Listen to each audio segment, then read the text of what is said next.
Hello back benchers. तो फिर आज हम लोग शुरू करने वाले हैं न्यूट्रिशन इन एनिमल्स। ठीक है कि एनिमल्स अपना न्यूट्रिशन कैसे डिराइव करते हैं। तो पहले मैंने 5 स्टेप आपको समझा दिया है, इंजेशन, डाइजेशन, एब्जॉर्प्शन, एसिमिलेशन और इजेशन। ठीक है, ये 5 स्टेप मैंने आपको समझाया है। अब इन 5 स्टेप में देखते हैं कि ह्यूमन बींग्स के अंदर, ठीक है, किस तरीके से डाइजेस्ट होता है, किस तरीके से डाइजेशन का जो प्रोसेस है वो स्टार्ट होता है, इंजेशन कहाँ पे होता है, डाइजेशन कहाँ पे होता है, एब्जॉर्प्शन कहाँ पे होता है, एसिमिलेशन कहाँ पे होता है और इजेशन कहाँ से करते हैं। ठीक है, ये सारी चीजें देखेंगे। तो मैंने आपके लिए एक बहुत ब्यूटीफुल सा डायग्राम बनाया हुआ है। देखिए, ये एक ह्यूमन का डायग्राम बनाने में तो टाइम लगा है, मेहनत भी लगा है, ठीक है, बट कोई बात नहीं, मुझे अच्छे से इलेबोरेट करना था, कॉन्सेप्ट को एकदम क्रिस्टल क्लियर करना था, इसलिए मैंने ये डायग्राम आपके लिए बनाया। ठीक है, तो जैसा कि आप देख सकते हैं कि यहाँ पे क्या है, ये माउथ रीजन है, मुंह है। खाना हम सबसे पहले मुंह में ही खाते हैं। ठीक है, मुंह से खाने को इंजेस्ट करते हैं। प्रोसेस ऑफ इंजेशन जो है वो स्टार्ट होता है मुंह में। ठीक है, हाथ से खाना उठाया, मुंह में खाया। ठीक है, फिर सेकेंड प्रोसेस जो है वो स्टार्ट होता है, दैट इज डाइजेशन। तो प्रोसेस ऑफ डाइजेशन जो है वो माउथ से स्टार्ट होता है। अभी इस वीडियो में हम लोग समझते हैं कि अलग अलग जो बॉडी पार्ट्स है, फूड को कहाँ से कहाँ जाना पड़ता है, फिर वो कहाँ जाता है, फिर उसके बाद वो कहाँ से वापस निकल जाता है, बॉडी से बाहर कैसे निकलता है। ठीक है, तो उन सारे रास्तों के बारे में पढ़ते हैं। तो अभी यह माउथ में गया, माउथ के अंदर फूड जो है वो हम चबाते हैं। ठीक है, with the help of the teeth, masticate करते हैं विद द हेल्प ऑफ जो हमारा टंग है उसकी हेल्प से।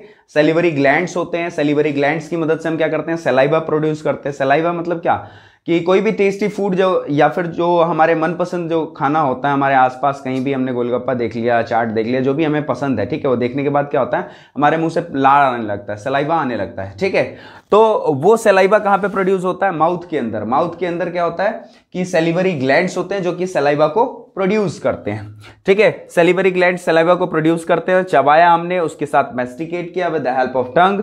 उसके बाद उस चबाए हुए खाने को, ठीक है, ग्राइंड किए हुए खाने को, चर्न किए हुए खाने को हम क्या करते हैं, स्वेलो करते हैं, निगलते हैं। ठीक है, तो जब स्वेलो करते हैं तो ये कहां पे पहुंचता है, ये पहुंचता है ईसोफेगस में। कहां पे, ईसोफेगस में। And oesophagus is also known as food pipe, इसको फूड पाइप भी कहा जाता है। ठीक है, तो खाना कहां पे पहुंचा, ईसोफेगस में पहुंचा। ईसोफेगस के अंदर, ईसोफेगस के रास्ते धीरे धीरे कहां जाता है, फूड स्टमक के अंदर, जो हमारा पेट है। Stomach is a J shaped organ, आप यहां पे देख सकते हैं, जे इस तरीके से हम लिखते हैं ना, जे। ठीक है, तो ठीक उसी तरीके से ये ऑर्गन है, जे शेप्ड ऑर्गन है। ठीक, यहां पे फूड जो है वो 4-5 घंटे के लिए रेस्ट करता है। भाई इतना थक गया है, मुंह के अंदर चबाया गया है उसको, ठीक है, बार बार चर्न किया गया, तो थका होगा। ठीक है, तो थका है तो वो थोड़ी देर जाके रेस्ट करेगा। तो स्टमक के अंदर 4-5 घंटे रेस्ट करता है।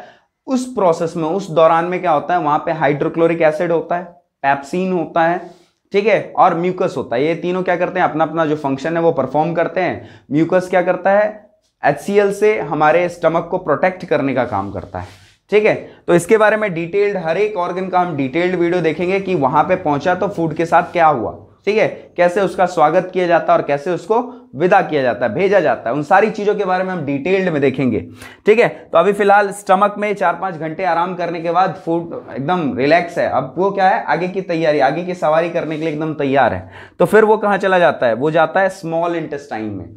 जैसे ही यहां स्टमक के अंदर से निकलता है तो वो कहां पे पहुंचता है, स्मॉल इंटेस्टाइन में पहुंच जाता है। स्मॉल इंटेस्टाइन, अच्छा इसका नाम स्मॉल इंटेस्टाइन क्यों है, क्यों, लेकिन स्मॉल इंटेस्टाइन अगर इसका नाम है तो इसकी लंबाई जो है वो सबसे ज्यादा क्यों है। ठीक है, तो एक्चुअली इसका आंसर ये है कि स्मॉल इंटेस्टाइन को उसके लेंथ के बेसिस पे उसका नाम नहीं दिया गया है, उसकी चौड़ाई के बेसिस पे, उसकी जो विड्थ होती है उसके बेसिस पे नाम दिया गया है। ठीक है, क्योंकि उसकी चौड़ाई छोटी होती है इसलिए उसको कहा जाता है स्मॉल इंटेस्टाइन। ठीक है, और लार्ज इंटेस्टाइन की इसकी जो विड्थ होती है, ठीक है, इस पाइप की जो विड्थ होती है वो ज्यादा होती है, इसलिए इसको क्या कहा जाता है, लार्ज इंटेस्टाइन कहा जाता है। तो सबसे पहले स्टमक से यहां पे पहुंचता है फूड। अब इस वाले रीजन को, स्मॉल इंटेस्टाइन को भी 3 रीजन में बांटा गया है।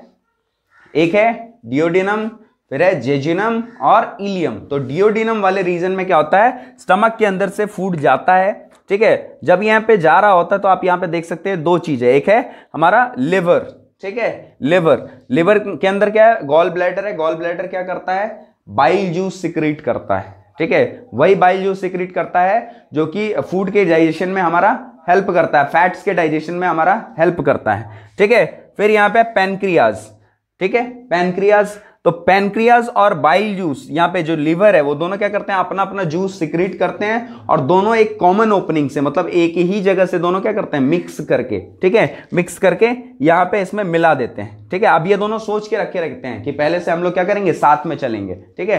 तो फिर दोनों अपना अपना प्रिपरेशन कर लेते हैं, तैयार रहते हैं एकदम दूल्हे को देखने के लिए। जैसे ही वो तैयार है तो फिर वो क्या करते हैं, जब एक टाइम आता है, जैसे ही फूड यहाँ से पता चलता है कि स्टमक से निकल चुका है, ठीक उसी टाइम पे क्या करते हैं, दोनों अपना सिक्रीशन रिलीज करेंगे और दोनों जब अपना सिक्रीशन रिलीज करते हैं तो दोनों एक ही पॉइंट पे आके मिल जाता है। देखिए यहाँ पे कॉमन पॉइंट है, कॉमन पॉइंट पे आके मिला, फिर उसके बाद फूड का सफर जारी रहा, फिर वो स्मॉल इंटेस्टाइन के अंदर जाता है। स्मॉल इंटेस्टाइन के अंदर क्या होता है, उसका फूड का कंप्लीट डाइजेशन हो जाता है, मतलब फूड कंप्लीटली पच जाता है। तो अगर आपसे पूछा जाए कि फूड का डाइजेशन स्टार्ट कहां से होता है, तो फूड का डाइजेशन स्टार्ट होता है माउथ से, मुंह से, ठीक है। और फूड का डाइजेशन एंड कहां पे होता है, तो फूड का डाइजेशन एंड हो जाता है स्मॉल इंटेस्टाइन के अंदर में। स्मॉल इंटेस्टाइन के अंदर में फूड का डाइजेशन जो है कंप्लीटली एंड हो जाएगा। उसके बाद जो प्रोसेस ऑफ एब्जॉर्प्शन है, एब्जॉर्ब करने का जो प्रोसेस है वो स्टार्ट हो जाता है। तो स्मॉल इंटेस्टाइन के अंदर फिंगर लाइक प्रोजेक्शन, जैसे हमारे हेयर होते हैं ना, ठीक उसी तरीके से पतले पतले थ्रेड, ठीक है, थ्रेड की तरह, धागे की तरह एकदम फिंगर लाइक प्रोजेक्शन होता है, जिसको कहते हैं विली। वो विली क्या करता है, जो डाइजेस्टेड फूड है, जो सिंपल सॉल्युबल सब्सटेंस है, ठीक है, जो कार्बोहाइड्रेट, प्रोटीन्स, फैट्स हैं, जो सिंपल सॉल्युबल सब्सटेंस है, उन सब्सटेंस को क्या करता है, एब्जॉर्ब करने का काम करता है। और एब्जॉर्ब करने के बाद क्या करता है, वो लार्ज इंटेस्टाइन के पास, ठीक है, जो अनडाइजेस्टेड फूड है उसको लार्ज इंटेस्टाइन के पास पहुंचा देता है। और जो एब्जॉर्ब फूड है उसको ब्लड स्ट्रीम्स के साथ मिला देगा, ठीक है। ब्लड स्ट्रीम्स के साथ क्यों मिलाता है, क्योंकि ब्लड हमारे बॉडी का क्या है, डिलीवरी बॉय है।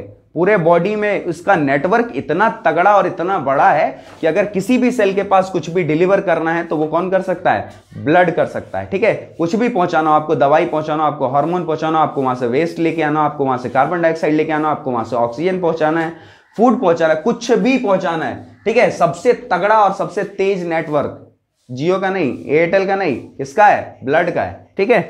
तो फूड जो है अनडाइजेस्टेड फूड है, उसके बाद वो कहां जाएगा, स्मॉल इंटेस्टाइन से जाता है लार्ज इंटेस्टाइन के अंदर।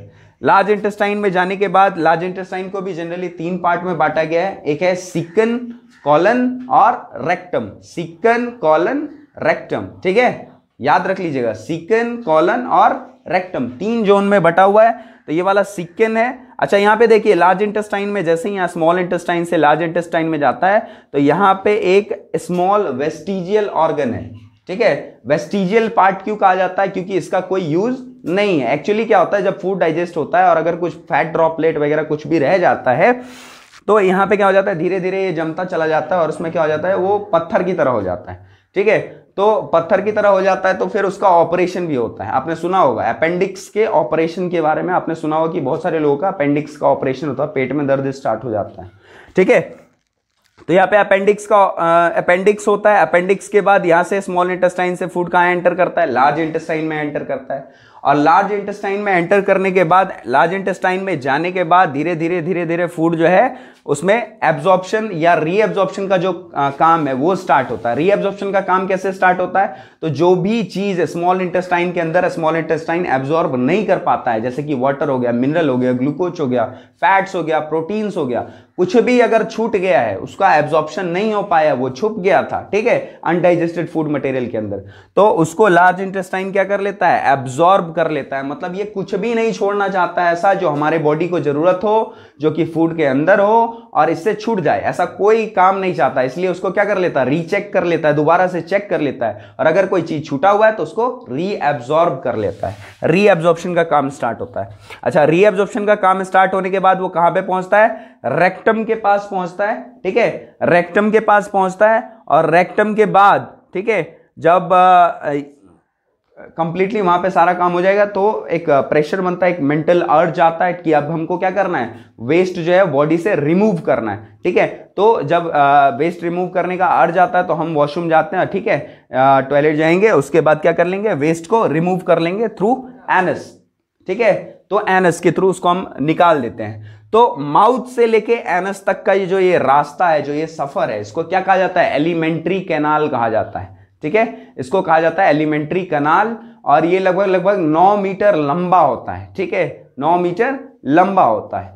क्लियर है, होप सो आपको ये पूरा का पूरा जो फिगर होगा एकदम क्लियर होगा, अच्छे से आप समझ गए होंगे कि कहाँ कहाँ से फूड होके गुजरता है। माउथ में गया, माउथ से गया फूड पाइप ईसोफेगस में, ईसोफेगस से गया यहाँ पे स्टमक के अंदर जो कि जे शेप्ड ऑर्गन है, फिर वहां से निकला तो यहाँ पे रास्ते में लिवर और पैनक्रियाज इसका इंतजार कर रहे थे। लिवर और पैनक्रिया ने अपना अपना सिक्रीशन दे दिया। सिक्रीशन देने के बाद फिर वहां से क्या हुआ, ये चल पड़े स्मॉल इंटेस्टाइन के अंदर। स्मॉल इंटेस्टाइन के अंदर फिर वापस से थोड़ी देर रहने के बाद जब कंप्लीट प्रोसेस ऑफ एब्जॉर्प्शन हो जाता है तो जो अनडाइजेस्टेड मटेरियल है, जो अपच खाना है, वो क्या हो जाता है, उसको बाहर निकालना चाहता है बॉडी, तो फिर वहां से कहां जाता है, लार्ज इंटेस्टाइन के अंदर जाता है। और लार्ज इंटेस्टाइन के अंदर जाने के बाद थ्रू एनस, ठीक है, जो वेस्ट मटेरियल है वो रिमूव हो जाएगा, बॉडी से निकल जाएगा। ठीक है, तो ये कंप्लीट प्रोसेस है। होप कि आपको ये वीडियो पसंद आया होगा। ठीक है, वीडियो पसंद आया तो लाइक कीजिए, सब्सक्राइब कीजिए और सबसे इंपॉर्टेंट शेयर कीजिए। ठीक है, शेयर करना बहुत ज्यादा इंपॉर्टेंट है और ऐसे ही कंटेंट आपके लिए मैं लेते मतलब ला रहा हूं। ठीक है, आगे भी आता रहेगा। अगर आपको कोई नए वीडियो पे, कोई नए टॉपिक पे वीडियो चाहिए तो आप वहां पे कमेंट में जाकर के कमेंट कर सकते हैं। ठीक है, थैंक यू।